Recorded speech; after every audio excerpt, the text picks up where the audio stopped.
Salut les amis, j'espère que vous allez bien. Donc, bienvenue sur ma chaîne YouTube de chasse. Donc on va parler de chasse bien sûr. Donc dans cette vidéo, vous allez voir que dans le sud de la France, c'est pas du tout pareil que dans beaucoup de régions. Le biotope est très sale. Donc on ne peut pas identifier le sexe de l'animal avant de tirer, sinon on ne tirerait jamais. Là je suis posté à sauter du chemin. Je tire pas très loin, 5-6 mètres, mais voilà, ça va tellement vite que voilà, déjà par chance, vous allez voir que j'ai la chance de réussir mes tirs. Mais voilà, il y a quelque chose qui gêne un peu dans la vidéo et je reviens avec vous à la fin de cette vidéo pour qu'on en parle.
J'avais mon gros système à la fois pour qu'il me sorte à 100 mètres.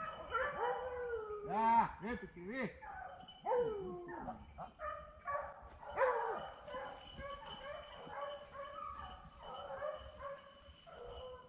Et alors? Ah, il est là. Ouais, super, il peut bouger. Ah, il y est.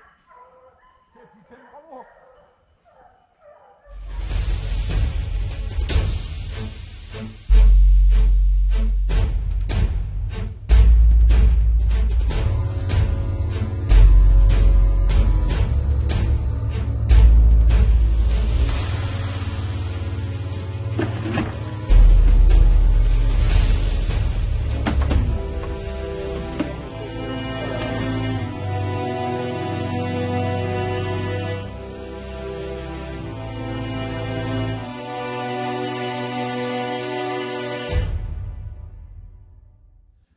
touche à sa fin, comme vous avez pu le constater. Les rayés cachent cette vidéo, mais bon, c'est comme ça. J'ai voulu mettre cette vidéo pour montrer ce que c'était quand même la chasse dans le sud. On ne voit pas arriver le gibier de 50 mètres. On ne peut pas dire, oh, il fait 35 kg, il fait 38 kg, vidé, pas vidé, c'est une femelle, c'est un mâle. Voilà, nous on chasse comme ça. Ça a toujours été comme ça. Moi personnellement, si je vois une femelle qui a des rayés dans ses jambes, je ne vais pas tirer la femelle comme la plupart des chasseurs qui chassent dans le Gard, dans le sud de la France. Les rayés c'est pareil, je ne tirerai jamais sur un sanglier rayé, voilà, c'est quand même un minimum d'éthique. Après voilà, j'ai pas honte de le dire, j'ai déjà tiré des laits meneuses, voilà, je sais que c'est interdit dans plein de départements, zéro éthique et tout ça. Chez nous ça a toujours été comme ça, donc voilà, après je pense qu'avant de critiquer les autres modes de chasse, il faut comprendre et venez chasser dans le sud et vous verrez que si vous attendez de voir s'il fait 40 kg, si c'est une femelle ou un mâle, je ne vous lâcherai pas une balle dans la saison. Enfin bref, c'est comme ça. Je vous donne rendez-vous le premier mardi de février, donc ce sera le 4 février de mémoire, pour une vidéo sur l'Ardèche. J'ai regroupé 4 battues cette année, parce que comme vous le savez, il y avait la malédiction du sanglier ardéchois, ça fait plus de 3 ans que je vais en Ardèche, j'ai fait plus de 15 battues et je ne voyais jamais rien, à part une fois j'ai vu un sanglier à 700 mètres. Donc là cette année, par chance, grâce à l'aimant ou Saint-Hubert, je suis allé 4 fois en Ardèche et j'ai tiré 5 sangliers. Voilà, c'est quand même assez exceptionnel. J'ai eu beaucoup de chance, donc j'ai voulu faire une vidéo qui regroupe ces 4 battues parce qu'il y en avait qui n'avaient pas trop de contenu. Donc là, ça fait une vidéo assez complète où on voit le pied ou quand on va chercher les sangliers, le matin quand on pense. Bref, je trouve que c'est une vidéo assez complète. Et donc voilà, j'ai voulu un peu rendre hommage à l'Ardèche parce que l'Ardèche c'est un beau département. J'y suis limitrophe et même l'été j'y vais promener. C'est quand même sympa l'Ardèche. Donc voilà, je voulais faire une belle vidéo sur l'Ardèche. Et sur ces sangliers qui m'ont tant donné de fil à retordre pour pouvoir en voir un. Voilà. Donc je tenais encore à vous remercier d'avoir regarder mes vidéos tous les jours, à être présent sur les réseaux sociaux, Insta, Facebook et YouTube. Et voilà, donc soyez très prudents jusqu'à la fin de la saison, ça serait cool qu'il n'y ait pas d'accident. Et ça serait cool qu'il n'y ait pas d'accident en 2020, ça serait le top. Donc avant de tirer, soyez prudents. Restez courtois aussi avec les autres usages de la nature, même s'il y en a qui ne valent pas la peine du tout. Mais c'est pas grave, parce qu'il y en a un très petit nombre, à peine 2% ou 1%. Tous les autres, c'est des gens normaux qui n'ont rien contre la chasse, ils sont là pour promener.